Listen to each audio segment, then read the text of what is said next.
Trump joined at that FBI briefing session today by New Jersey's Governor Christie and by General Michael Flynn. He's the former director of the Defense Intelligence Agency. David Shedd is also a former DIA director, and he joins us now.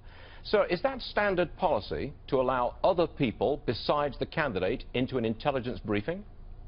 Good afternoon, Stuart. That is standard practice as long as the Director of National Intelligence has looked at who the individuals are and can give them a one-time clearance for hearing the particular briefing of that moment.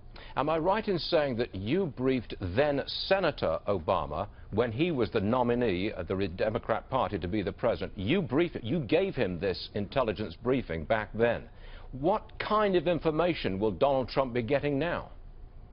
I did do those briefings before the election of President Obama in 2008, and the kind of information that the candidates receive at this point is intelligence about the major hot spots around the globe, and also an opportunity for those candidates to ask questions.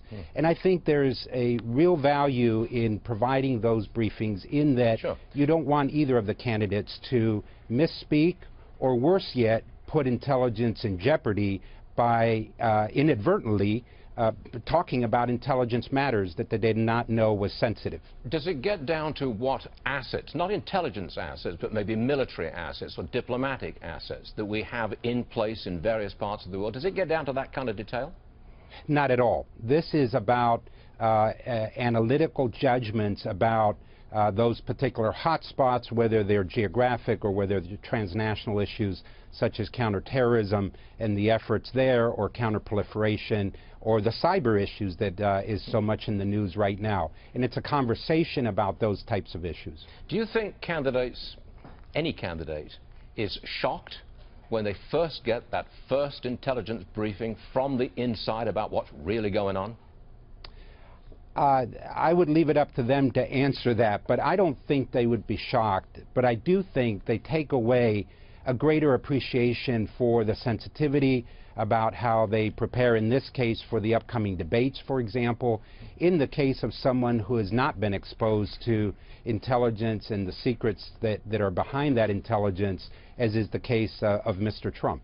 Does the briefing get into policy? In other words, what is America's policy in, say, Syria, in, say, Israel or Latin America? Does it get down to that?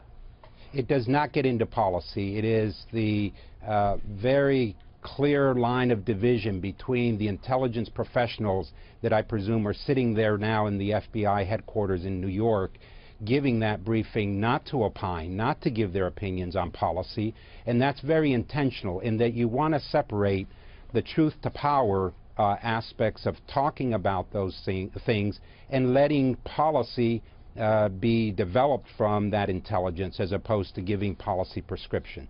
David Shedd, thank you very much for joining us this afternoon. We do appreciate it, sir. Thank you. Thank you.